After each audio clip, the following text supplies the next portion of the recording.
जिस तरीके से चुनाव आयोग ने भारतीय जनता पार्टी से मिलीभगत कर चुनाव के नतीजों को प्रभावित करने का कार्य किया है और उसके प्रमाण और तथ्य सामने आए देश के सामने। मतदाता सूची में बड़े पैमाने पर गड़बड़ घोटाला, यंत्र मंत्र तंत्र का प्रयोग, शाम दाम दंड भेद का प्रयोग, पैसे का अंधा दुरुपयोग, जो कि भ्रष्टाचार से भारतीय जनता पार्टी ने इतना पैसा एकत्रित कर लिया है और उन पैसों को चुनाव में हर तरीके से उसका प्रयोग और दुरुपयोग किया जा रहा है। तो ये सारी बातें हैं जिनको लेकर प्रजातंत्र पे प्रश्न चिन्ह लग रहे हैं। जो समान अवसर मिलना चाहिए, लेवल प्लेइंग फील्ड होनी चाहिए, वो कहीं दिखाई नहीं दे रही है। और ऐसे में क्या प्रजातंत्र बचा रहेगा कि नहीं रहेगा, इसीलिए इन बातों को लेकर कांग्रेस पार्टी ये प्रदर्शन हमारे कर रही है। पूरे प्रदेश में हम लोग कर रहे हैं। भिवानी में चार का है, प्रधान सिंह जी की अध्यक्षता में प्रदर्शन रहेगा। हम लोग आएंगे 25 को प्रदर्शन हमारा दादरी में 25 तारीख को है। हर जिले के अंदर प्रदर्शन रहेगा। तो ये हमारा जो है कि चुनाव आयोग से जो सवाल पूछे गए थे वो एक भी सवाल का जवाब देने की बजाय आप देख रहे हैं कि सत्ता दल द्वारा के इशारे पर कुछ सत्ता दल के नज़दीकी पूर्व अधिकारी, पूर्व जज जो अपने बहुतों को तो उनकी जो है पोस्ट रिटायरमेंट की कहीं ना कहीं एडजस्टमेंट मिल गई थी, बाकी को मिलने की उम्मीद है। ऐसे लोग चुनाव आयोग के से प्रश्न पूछने के बजाय जो प्रश्न पूछ रहे हैं हमारे देश के नेता विपक्ष, उन्हीं से प्रश्न पूछ रहे हैं। आपने देखा तो ये इस देश के अंदर चल रहा है। तो कांग्रेस पार्टी से खिलाफ लड़ रही है। एमपी साहब, बिहार चुनाव की बात करें तो क्या कहना चाहेंगे आप बिहार चुनाव को लेकर? देखिए, बिहार चुनाव में निश्चित तौर से नतीजा जो आया वो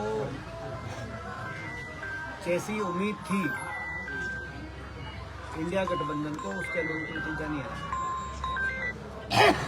विस्तृत विश्लेषण तो जो हमारे इंडिया गठबंधन और कांग्रेस पार्टी के जो अधिकृत वहां पर कार्यरत हमारे कार्यकर्ता और नेता थे, जिनकी जिम्मेदारी है, विस्तृत विश्लेषण करके देश के सामने हम लोग रखेंगे। लेकिन इतना बड़ा जो एक तरफा नतीजा 90% से ज्यादा स्ट्राइक रेट जब आने लग जाए, जैसे महाराष्ट्र में देखा हमने, बिहार में देखा भारतीय जनता पार्टी का, तो 90% से ज्यादा स्ट्राइक रेट पर प्रश्न चिन्ह कि हार जीत एक अलग चीज़ है, मगर हमारे देश की प्रजातंत्र में इतना बड़ा स्ट्राइक रेट कभी भी देश के इतिहास में नहीं देखा गया है।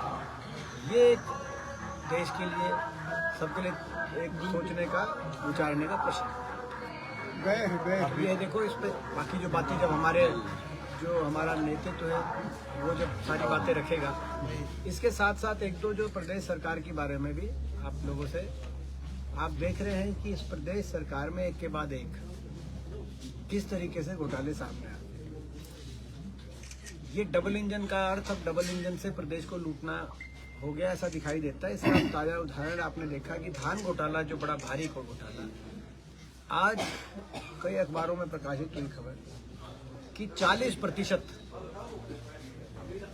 तक जो भ्रष्टाचार का जो वहाँ पे जो फिजिकल वेरिफिकेशन करी पाई जाए, तो 40% तक उसमें वो गायब पाए, 40%।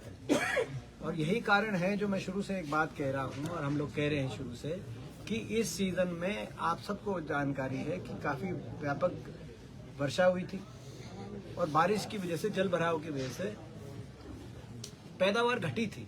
आप किसी भी किसान से पूछो, धान की बात रहो, बाकी फसलों की बात हो, तो पैदावार घटी। एक और तो पैदावार घटी प्रत्येक खेत में आप देखो, और पूरे प्रदेश में रिकॉर्ड खरीद हुई। ये समझ में नहीं आ रहा था। और किसान को तो एमएसपी भी नहीं मिली, उसको कट लगा, धान पे भी, कपास पे भी, बाजरा पे भी है, और बाजरा खरीदा ही नहीं। और जो भाव है, बाजरा खरीदा नहीं, धान पे 400 रुपए का कट, 500 रुपए नमी को दिखा दिया। तो किसान को तो एमएसपी की कटौती का सामना करना पड़ा, पैदावार घटी, उस बात का सामना करना पड़ा। और दूसरी ओर खरीद दिखा दी गई प्रदेश से आज तक की रिकॉर्ड, और अब दिख रहा है 40% तक जो जहाँ पे रिपोर्टिंग हुई है वहाँ पर राइस मिलर्स और कई बहुत सारे बिचौलियों के साथ सरकारी अफसर मिलकर 40% तक वो है ही नहीं। और दूसरे प्रदेशों से दिखाई गई है कई जगह है ही नहीं। इस तरह की बातें सामने आई। करनाल में 40% का मैं उदाहरण दे रहा हूँ, मतलब आप समझ सकते हो कि बाकी प्रदेश में क्या स्थिति हो, क्या हाल होगा। और इसमें ये जो केवल सरकारी अफसरों तक सीमित नहीं है घोटाला, तार कहाँ तक जुड़े गए हैं इसकी पूरी जांच होनी चाहिए, सीबीआई जांच होनी चाहिए। जो ये धान घोटाला है कि इतने बड़े पैमाने पर किसान के नाम पे कौन लूट गया भाई, कौन से राइस मिलर थे, इन राइस मिलरों की तार किस किस भाजपा के नेता से जुड़ी हुई है, कौन से अधिकारी थे, वो के अधिकारी किस किस नेता से जुड़े हुए हैं। करनाल के अंदर इतना व्यापक जितना उनका फिजिकल वेरिफिकेशन में है उससे 40% ज़्यादा पेमेंट हुई है। आप अंदाजा लगाओ। तो ये किसान के नाम पे कौन लूट गया और कौन लूट रहा है, तो ये एक बड़ा घोटाला सामने आया है। दूसरी एक बात जो भी हमारे ये बता रहे थे हमारे अध्यक्ष जी, जो एचटेट में इस बार ये जो बात आई है प्रमुखता से आज छपी भी है कि एचटेट के तैयार और घोषित परिणाम में 1284 अभ्यर्थियों का आया अंतर। आप अंदाजा लगाओ कि कितनी अंधेर नगरी चल रही है। 1284 अभ्यर्थियों का अंतर आया, आप अंदाजा लगा के। और इसमें जो प्रश्न जो उठ रहा है कि आखिर संशोधित करने की नौबत क्यों आई। जो पहले से जो परिणाम तैयार हुआ था वो किस आधार पर संशोधित किया गया, जबकि पूरी कैमरे में पूरा परिणाम पूरी तरह से लगाया नहीं जो है अच्छा, बाहर से पेपर तैयार हुए, अलग फॉर्म ने पेपर लिए, अलग फॉर्म ने परिणाम तैयार किए। 4 बार रिजल्ट को वेरीफाई किया गया, तो नए साइट से परिणाम किस लिए तैयार किया गया। तो बहुत से प्रश्न आ रहे हैं, ये प्रश्नों को सरकार जवाब दे। आज ये बात आई है, कुछ आपके अखबारों ने ये भी बात रही, तो हर रोज एक नया अंधेर नगरी और नए घोटाले हर रोज सामने आ रहे हैं। ये एचटेट घोटाला उस श्रेणी में आप जोड़ दीजिए, एचटेट का घोटाला भी सामने है, इसके भी सरकार सवाल बताए, सारे सवाल के उत्तर दें। एक अभय सिंह चौटाला ने आरोप लगाया कि आप लोगों को चोरी का मुद्दा ही ले बैठा है, आर की जो चोरी का मुद्दा है, और अगर चोरी थी तो आप लोगों को चुनाव नहीं लड़ना चाहिए था बिहार में। अच्छा, तो भाई जो जिस पार्टी का को जनाधार ना बचाओ हरियाणा में 1-2% कितना है पता नहीं मुझे, जनाधार हरियाणा के लोगों ने इतना अस्वीकार कर दिया वो जिस पार्टी को।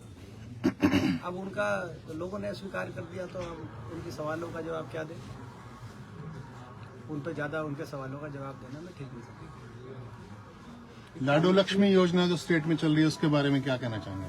देखिए वो तो आपने देखा, इनका वायदा क्या था। इनका वायदा था प्रत्येक महिला को, आप पहला वादा था इनका बीजेपी के मैनिफेस्टो में, हर महिला लिखा हुआ है, हर महिला को दिया जाए। लेकिन वो हर महिला से कंडीशन लगी, और वो कंडीशन ऐसी लगी कि आज देखो आप किसी गांव में जाओ, इतनी कंडीशन लग गई कि किसी गांव में 5, किसी गांव में 10 लगभग महिलाओं को उसका लाभ मिला नहीं। और अब कह रहे हैं कि वो लाभ साल में 2 बार देंगे। ये कथनी और करनी में इनके कितना अंतर रहता है। ये जो लाडो लक्ष्मी योजना हरियाणा के अंदर लागू की गई है उसका जीता जाता समझ। ऐसा वाला मुद्दा भी दोबारा उठ रहा है, सरकार आई सरकार गई लेकिन पानी अभी तक नहीं जानने को मिला, तो आप क्या कहेंगे। देखिए ये जिम्मेदारी केंद्र सरकार की है। सुप्रीम कोर्ट का फैसला हरियाणा के हक में आया हुआ है। अभी भी पीछे बैठक हुई थी, गृह मंत्री जी भी आए थे, मुख्यमंत्री ने बात तो रखी है उनके सामने, लेकिन बात रखने से क्या काम होगा। जब उन्हीं की पार्टी की सरकार है, वो पार्टी के अंदर बात करें। अधिकार हक हरियाणा का है और सुप्रीम कोर्ट ने फैसला किया, और वो फैसला कौन लागू कराएगा, सरकार लागू कराएगी। सुप्रीम कोर्ट तो फैसला ही दे सकता है। सुप्रीम कोर्ट ने हरियाणा की सारी दलील सही मानी है। उन्होंने राजीव लौंगोवाल अकॉर्ड के आधार पर, जिस अकॉर्ड का विरोध सबसे ज्यादा इनेलो ने किया था उस समय, लेकिन उस आधार पर हरियाणा के हक में SYL का निर्णय सुप्रीम कोर्ट ने दिया था। तो अब उसको इनके निर्णय को लागू कराए सरकार। अभी तक कोई सरकार की तरफ से कोई कदम केंद्र सरकार की तरफ से उठाया और दिखाई नहीं दे रहा। मुख्यमंत्री जी ने रखी है बात, लेकिन उसमें मुख्यमंत्री जी के साथ है, पूरा प्रदेश साथ है, सारे राजनीतिक दल इस पे एकजुट है, इसमें कोई हरियाणा में कोई आपस का कोई विवाद नहीं है। और तब से हम, जब ये फैसला आया था खट्टर साहब मुख्यमंत्री थे, तब कांग्रेस पार्टी ने कहा था, बाकी दलों ने भी कहा था, आप समय लो। हुड्डा साहब ने असेंबली में भी कहा था कि आप समय लीजिए, प्रधानमंत्री भी, और सारे चलेंगे, एकजुटता से चलेंगे, सारे सांसद, सारे विधायक, सारे दल एकजुटता से चलेंगे कि हरियाणा के हक का पानी उसको मिले और आप लागू कराओ इस फैसले को। ये 2016 नवंबर या दिसंबर की बात है। उसके बाद से अब तक कितना समय बीत गया है, लेकिन समय नहीं ले पाए, ना प्रधानमंत्री से समय ले पाए। खट्टर साहब का ही मुख्यमंत्री कार्यकाल का समय समाप्त हो गया, नए मुख्यमंत्री जी आ गए, नायब जी। तो अभी तक आप देखो कितनी पैरवी ये लोग कर रहे हैं। तो उस पर लागू होना चाहिए जल्दी से जल्दी। हरियाणा में अपराध भी सर चरम सीमा पे है, बात करें तो लगातार ट्रैक डाउन की तरफ पकड़े भी जा रहे हैं, अपराधी पकड़े जा रहे हैं, लेकिन पहले क्यों नहीं पकड़े गए, अब क्यों पकड़े जा रहे हैं हर रोज? तो कौन ऐसा है कि हरियाणा आज अपराध के मामले में देश में हरियाणा की स्थिति सबसे खराब है। ये हम नहीं बता रहे, हर अभी जस्टिस रिपोर्ट भी आई पुलिस में के मामले में, कल आपने देखा होगा कि हरियाणा की जो पुलिस है, पुलिस फोर्स, वो देश की पुलिस फोर्स में यूपी और बिहार की पुलिस से भी नीचे हरियाणा की पुलिस की परफॉर्मेंस है। केवल आप पकड़े जा रहे, केवल आप छाप देते हो उससे नहीं है, केंद्र सरकार से छपवा लो, मान जाएंगे। केंद्र सरकार तो कह रही है हरियाणा की पुलिस फोर्स देश में सबसे ज्यादा गिरावट हरियाणा की पुलिस फोर्स में आई है, और अपराध में केंद्र सरकार बता रही है, गृह मंत्रालय की सबसे ज्यादा अपराध आज हरियाणा में देश में। आज फिरौती प्रदेश बन गया हरियाणा। आज ऐसी स्थिति आ गई कि एडीजीपी और एसआई लेवल के अधिकारियों को सुसाइड करना पड़ रहा है। ये पुलिस के अंदर क्या स्थिति बन रही है, हरियाणा की पुलिस के अंदर, पुलिस फोर्स के अंदर, कितनी चिंता की बात है प्रदेशवासियों के लिए। कोई नागरिक अपने आप को सुरक्षित नहीं महसूस कर रहा। आप चेक करो भिवानी में कितने डॉक्टरों, कितने व्यापारियों, और पूरे प्रदेश में चेक करो जिनके पास फिरौती आई हुई है, वो अपने बेचारे कहीं विदेशों से आ रही है फिरौती, कहीं जेलों से आ रही है फिरौती, और वो बेचारे अपना पीछा छुटाता घूम रहे हैं, और पुलिस के अंदर ऐसे अधिकारियों को ढूंढते घूम रहे हैं जो सेटलमेंट कराएंगे। ये स्थिति आज हरियाणा की हकीकत की जो सिचुएशन है, लॉ एंड ऑर्डर है नहीं, कानून व्यवस्था हरियाणा में है गायब, मुख्यमंत्री जी का नाम है नायब। ऊपर से ऐसी स्थिति क्यों बनी, वो इसीलिए बनी, ये आखिरी बात आपकी कहते हैं, क्योंकि फिर तो ये स्थिति क्यों बनी हरियाणा में, वो इसीलिए बनी है स्थिति कि जो प्रशासन है, पुलिस प्रशासन है, उनको पता है कि सत्ता की डोर कहीं और है। दिल्ली में बैठे केंद्रीय मंत्री के हाथ में हरियाणा की सत्ता की डोर है। मुख्यमंत्री जी का तो चेहरा है, जो चेहरा बदला गया जब ये पता चला 10 साल में इतनी ज्यादा लोगों में निराशा हो गई इस सरकार के प्रति, हरियाणा का इतना नुकसान हो गया इस सरकार के कार्यकाल में। आखिर में चुनाव से पहले चेहरा बदलने की जरूरत हुई, लेकिन चेहरा बदला, लेकिन पावर वहीं की वहीं है। इसका सबसे बड़ा सबूत आपने देखा होगा जब अठावले जी, जो केंद्रीय मोदी सरकार के मंत्री है, मोदी कैबिनेट में मंत्री है के अठावले जी, वो जब गए मुख्यमंत्री नायब सिंह सैनी जी से मिलने मुख्यमंत्री निवास पर, वो जब मुख्यमंत्री जी से मिल रहे थे तो मुख्यमंत्री जी ने उनको ये कहा कि मेरे हाथ में तो 2 चपरासियों का ट्रांसफर करने की भी पावर नहीं है, मैं नहीं कर सकता। ये कहा, बड़ी बात नहीं है। उससे बड़ी बात ये है कि उस समय चीफ प्रिंसिपल सेक्रेटरी खुल्लर साहब बैठे थे, उनकी मौजूदगी में कह रहे हैं कि मेरे पास तो इतनी भी पावर नहीं है कि मैं तो चपरासियों का की बदली कर सकूं।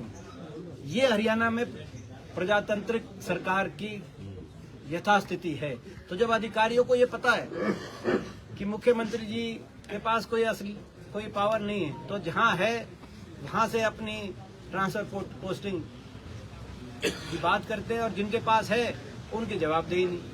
इसीलिए आज प्रशासन का कोई कंट्रोल रहा नहीं।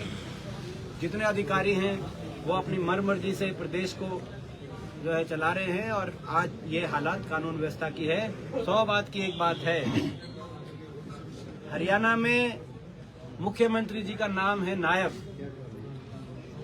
और कलम में शाही है गायब। ये आपने आरोप, कलम में शाही, वो तो बता दिया उन्होंने, खुद ही कह दिया कि दो चपरासी भी नहीं कर सकते, ट्रांसफर नहीं कर सकते। तो फिर चपरासी ट्रांसफर नहीं कर सकते तो फिर क्या बचा? संपत सिंह जी ने और डॉक्टर वासुदेव शर्मा ने पार्टी छोड़ी। सामने आ रहे हैं, सद्भावना यात्रा निकाली जा रही है, मगर आपकी जो आपके पास रहते हैं वो गायब है।